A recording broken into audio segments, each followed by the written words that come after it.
Welcome, geometry students, and today we want to go over the review for the transformations quiz that will be coming up tomorrow. Let's take a look at questions 1A and 1B.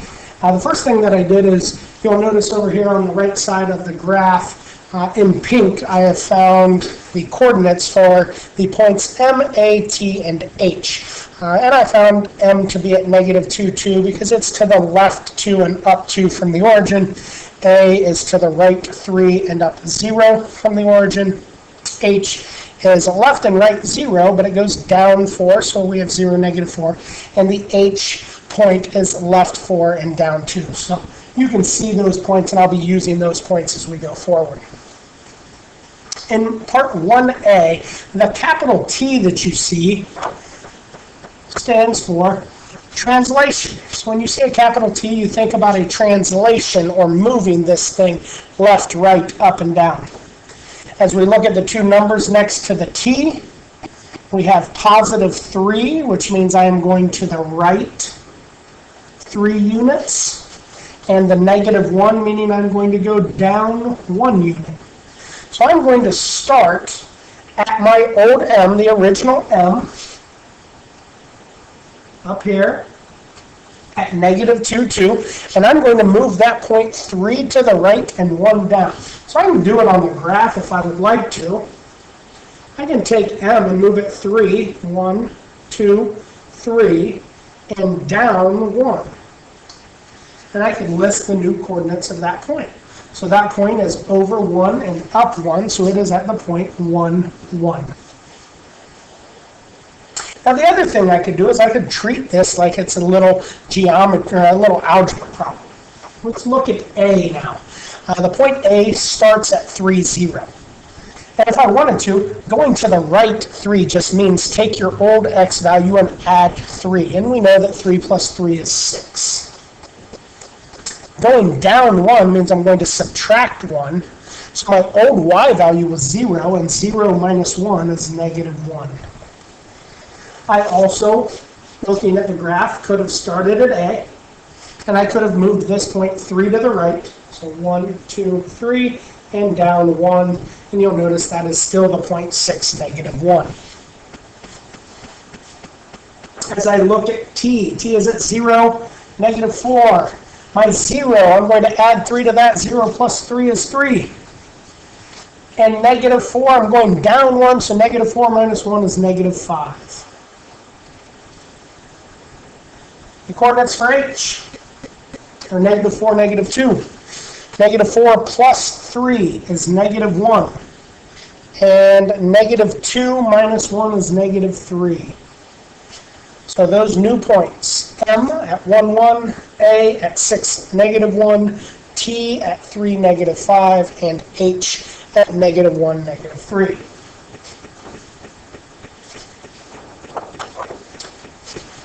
Part B is a dilation. The capital letter D stands for dilation, meaning we are going to make each one of these points 7 times as large. That 7 represents how much bigger that object is going to become. It's going to get 7 times as large. So I'm going to take each one of the original coordinates and I am going to multiply by 7.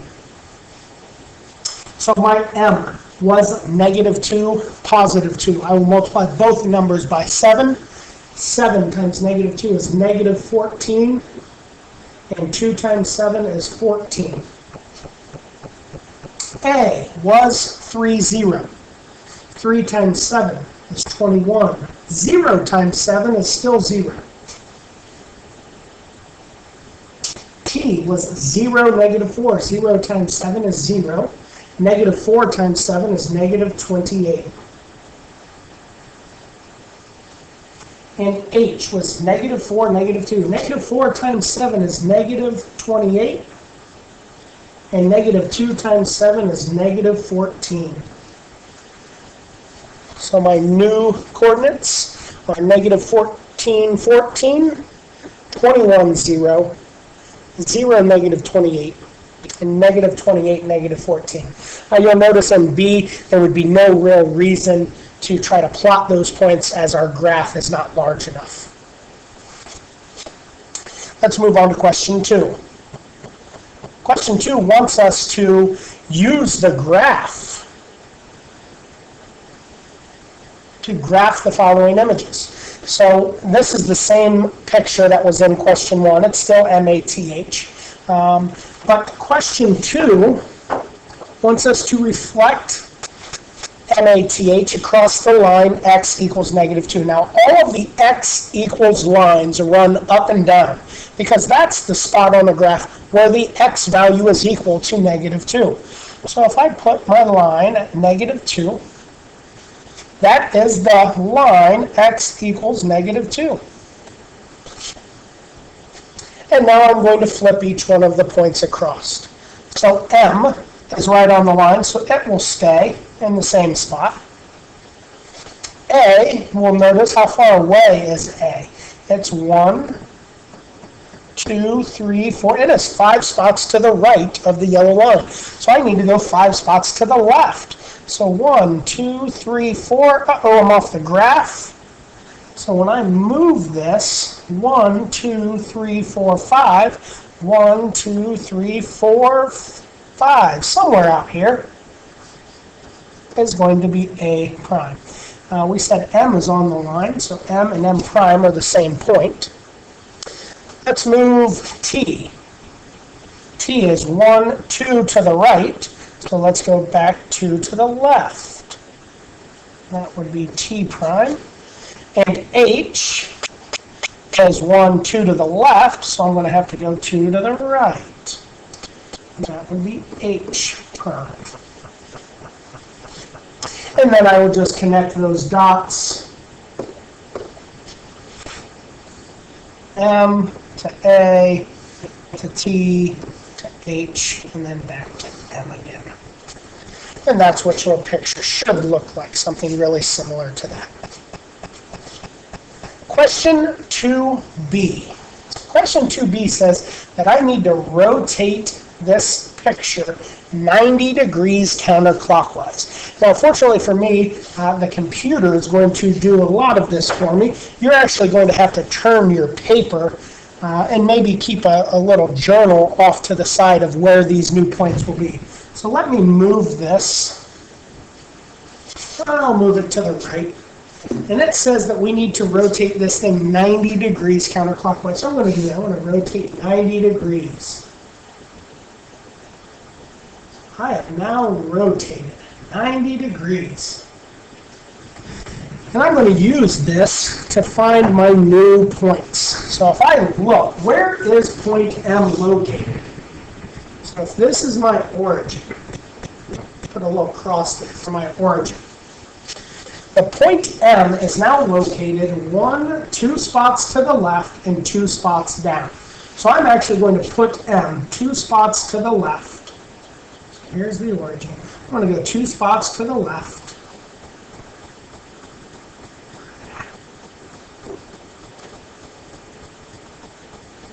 And 1, 2, 1, 2, 2 spots down. This is where M will be after the rotation. And I can see that on my graph that's over on the right-hand side. The point A, you can see right here, is A.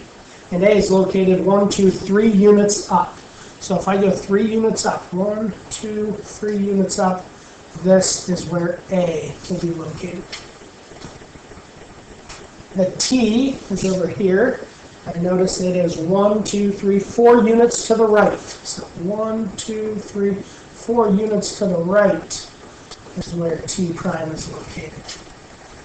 And H is located 1, 2 to the right, and 1, 2, 3, 4 down. So 2 to the right, and 4 down. That's 2, 3, 4 down. That is H prime. And then I can connect those dots. That would be a 90-degree rotation. M to A to T, T to H, H to M. So there's my 90-degree rotation. The other option you could have done, if you were doing the algebra way, you could have taken each of the x, y points,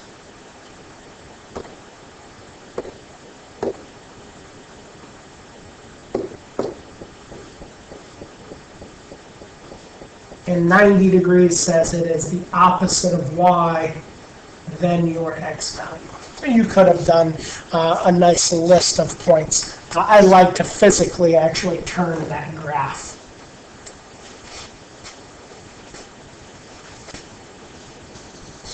Part C gives you two different translations. So I'm actually going to move the point first, then I'll reflect it across the y-axis. So if I need to reflect across the y-axis, let me put a line on the y-axis.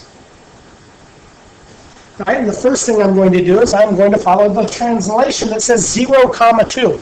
That means move it over 0, but move it up 2.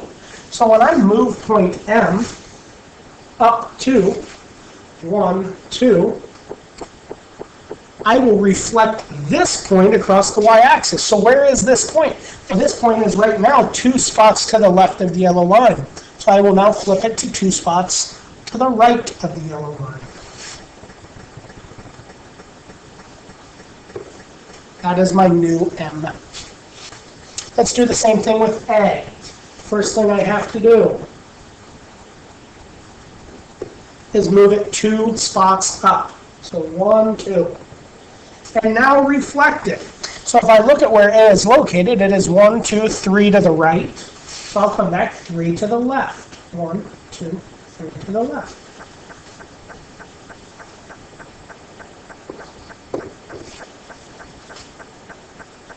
Let's move T.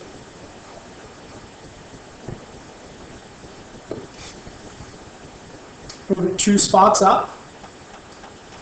And reflect it across the line. Well, it is sitting on the line. So its reflection is still sitting on the line.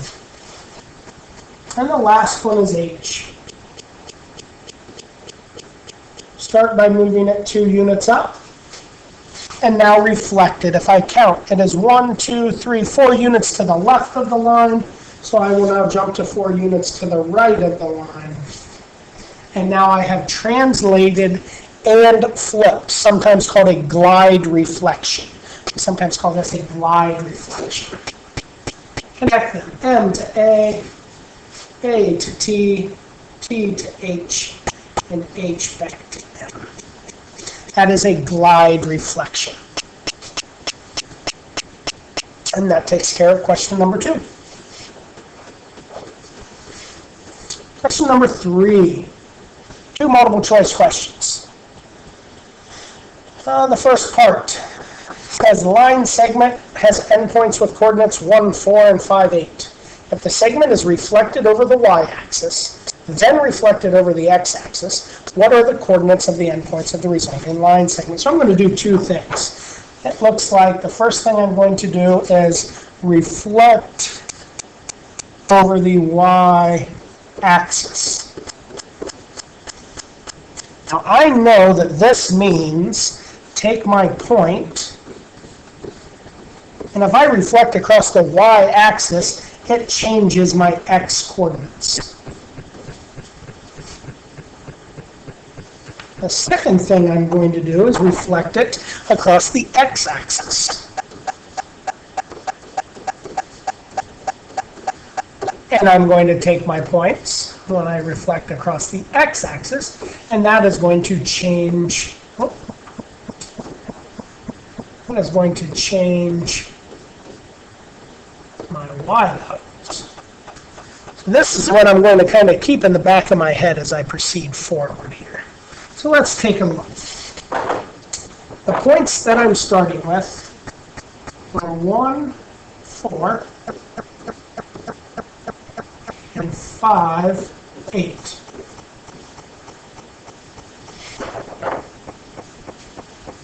So the first thing I'm going to do is I'm going to reflect them across the y-axis. Now we just said if you reflect across the y-axis, change the x values and leave the y alone. So this point becomes, change the x, becomes -1, 4. Change the x, becomes -5, 8. And lastly, I need to reflect it across the x-axis, which means leave the x value alone now and change the y. So my x value, leave it alone, still -1, and change the y to -1. -5 is an x value, leave it alone, change the y, -8. So I am looking for the points -1, -4, and -5, -8, which is answer A. Is answer A.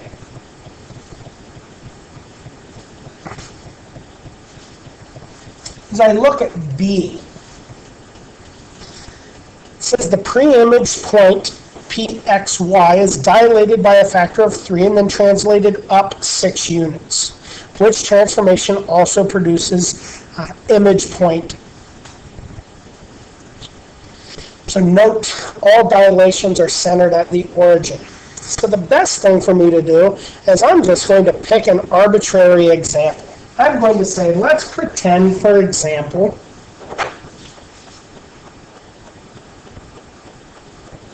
I have the point 2, 3. I have the point 2, 3.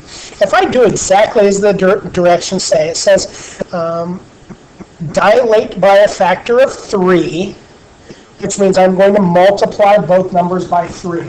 So this becomes 6, 9. And then I need to move this thing up 6. So that means I'm going to add 6 to just the y coordinate. Means this is the point 6, 15. I just picked an example, and this is where 2, 3. If 2, 3 were on the graph, it would get moved to 6, 15. So what I'm going to do is I'm going to try this with each one of these, and I'm going to use process of elimination to get rid of different answers. So if I take a look at A, the point 2, 3.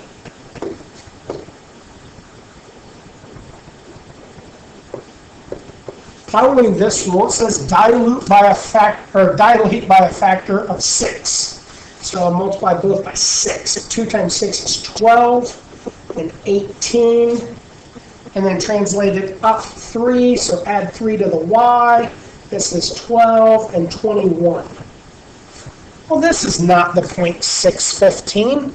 I need an answer of 615, and I got an answer of 1221. So A cannot be right. B says translate, so let's start again with our arbitrary 2, 3 that I made up. And let's translate it up 6 first. So if I go up 6, 3 plus 6 is 9.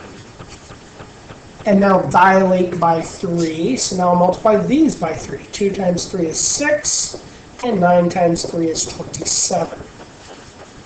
Well, again, I'm looking for the point 615. Not 627. So B is not right. C says dilate by a factor of 2.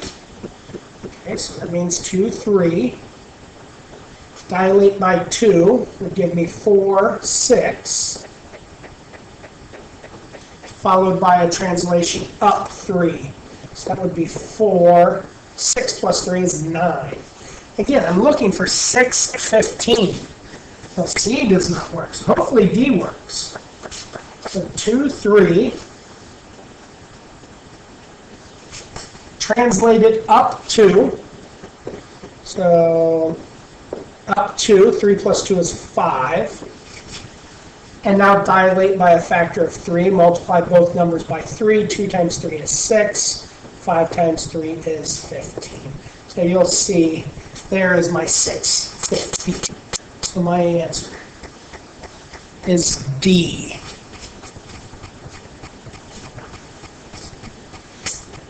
Moving on. Number 4 says determine if each transformation is an isometry. The first thing you need to know is what is an isometry? This means pre-image is congruent to the image. They have the exact same size and the exact same shape. So if I rotate an object, does it preserve size and shape? And yes, it does. A dilation will preserve the shape of the object, but the size will change. So it is not an isometry. A glide reflection means I'm going to move it, then flip it.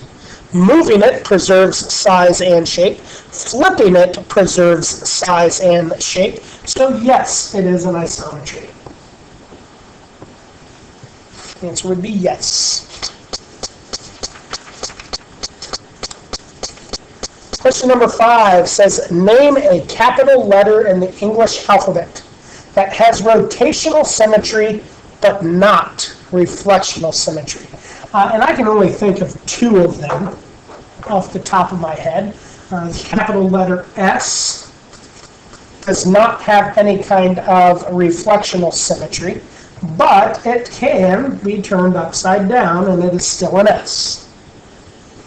The other one that you could be thinking of is the capital letter Z. Capital letter Z. I do believe S and Z are the only 2. Question number 6, I told you you can go ahead and omit that. Question 6 is actually a rotation around a point that's not the origin. We will get to that, we're just not there yet.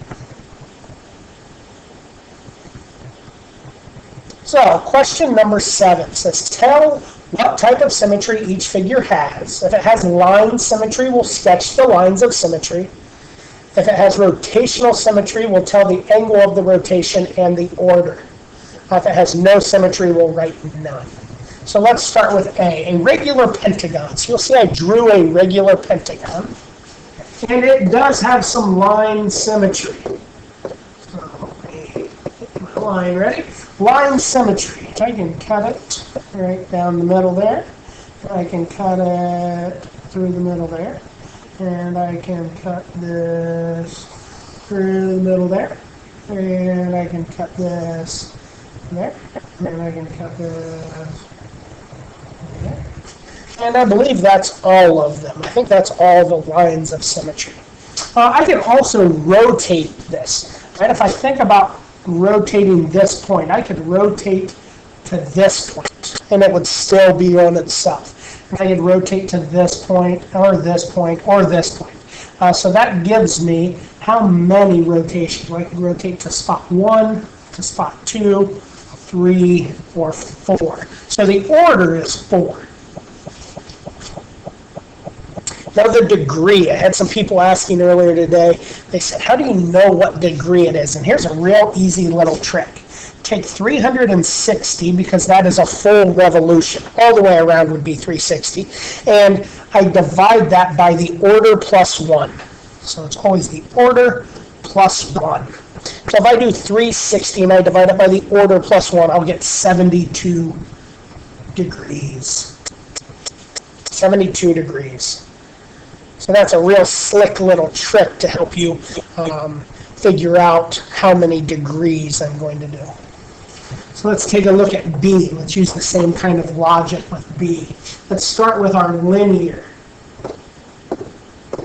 So I do have some lines. I have the line that goes straight up and down.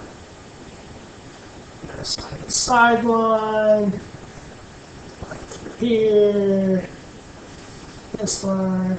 And then I also have some extra lines. I have it through the little inverted ones. This line. This line, this line. So I have a whole bunch of them. Let's see, a whole bunch of lines. I have a whole bunch of lines of symmetry that go through there. As I think about the rotational symmetry, as I rotate this point at the top, I could stop at position 1, or 2, or 3, or 4, or 5, or 6, or 7. So the order is 7. And again, to find the degrees, I'll do 360 divided by the order plus 1. So 360 divided by 8 45 degrees.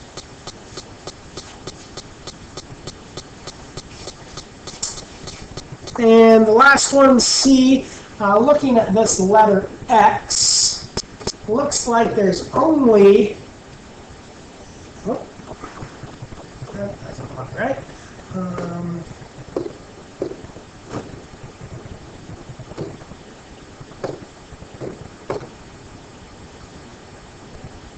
Looks like a line of symmetry maybe this way, and the line of symmetry maybe this way. So it looks like there are probably two of them. And I believe there is a rotational, but I think the only thing I can do is flip it upside down. So I think the order is 1. So the degree measure on that would be 360 divided by the order plus 1. So 360 divided by 2 is 180 degrees. 180 degrees.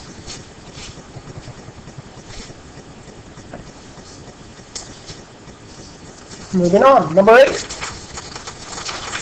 Question number 8, I'm going to do the algebra way for this. You'll see that I have plotted the point to the right, my x, y, and z, and I've plotted that triangle. But I am going to use the rule for 270 degree rotation, which says take any of the points x, y, and you will switch your x and y's position and change the sign on the back number, on that x. You want to change the x's sign when it goes to the back. So let's take a look at this. If my x value is -2, the opposite of -2 is +2, and if you notice, it's going in the back position. So instead of -2, I change it to +2 for x. For the y coordinate, the x value was +1. I will change it to -1.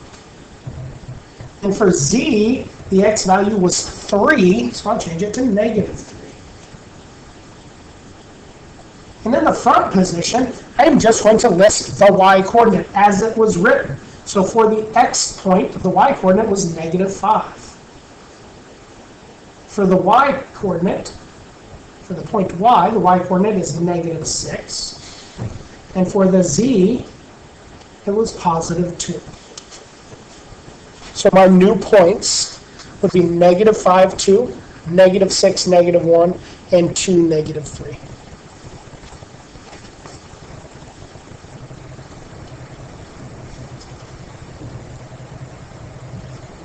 And as I take a look at part B, it wants to go 90 degrees.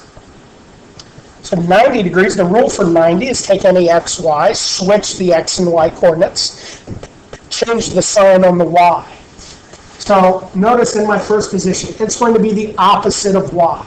So let's look over here.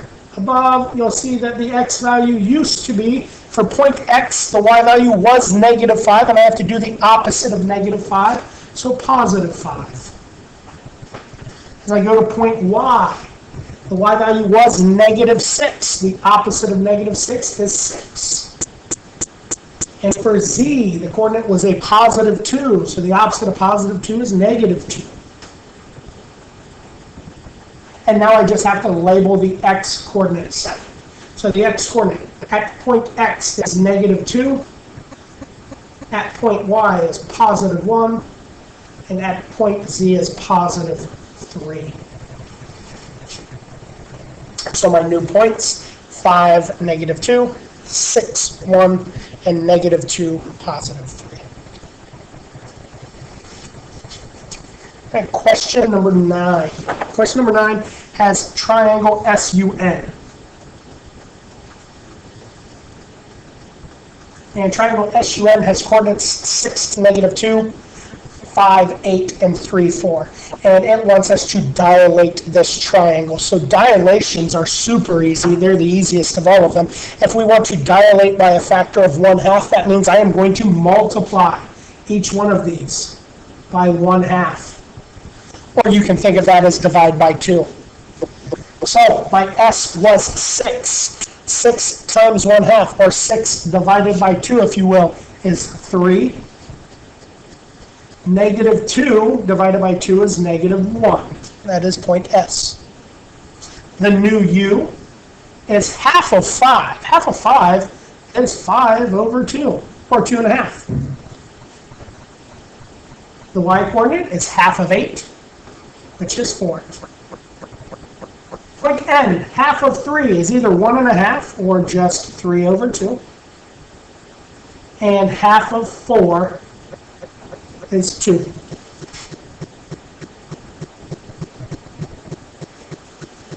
For part B, it wants us to dilate this triangle by a factor of 2. So now I will multiply by 2. And I'm going to do the same thing. So going back to S, it was 6, negative 2. I have to multiply by 2. And I'll do it for both. 6 times 2 is 12. Negative 2 times 2 is negative 4. Point U was 5, 8. 5 times 2 is 10. 8 times 2 is 16. And point N was 3, 4. 3 times 2 is 6. 4 times 2 is 12. And that takes care of dilations.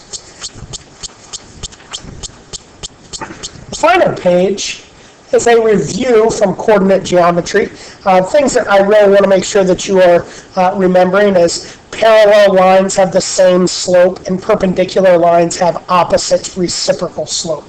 So opposite reciprocal slope is kind of what I'm thinking here. You'll notice I've given you the equation y minus y1 equals m times x minus x1. But I will write my final answer as the equation in y equals mx plus b form. So let's go ahead and get started here. It says perpendicular to the line y equals 2 over 1x. So if I need to do the opposite reciprocal, let me reciprocate it first. 2 over 1. And opposite means change its sign. It changes from positive to negative. So the slope is going to be negative 2 over 1 or simply negative 2. So for m, I have a negative 2. Well, x minus the x value of the point. The x value is negative 7. So x minus negative 7 is the same thing as x plus 7. And y minus the y value is 12, so y minus 12. Distribute. Y minus 12 equals negative 2x. Negative 2 times 7 is negative 14. Understand that I did distribute there.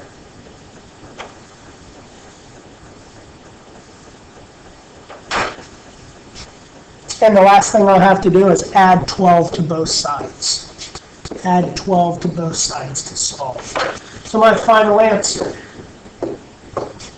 is y equals negative 2x, and negative 14 plus 12 is negative 2. So y equals negative 2x minus 2. Take a look at question number 2, very similar to question number 1.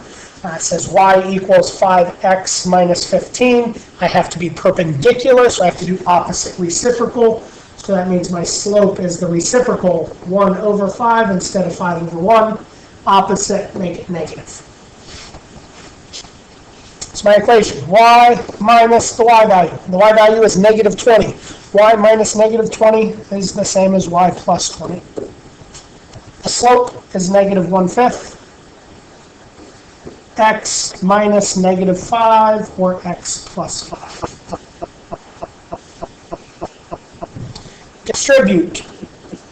Y plus 20 equals negative 1 over 5 times x. And negative 1 over 5 times 5 is negative 1. That is distributing. Now I need to subtract 20 on both sides.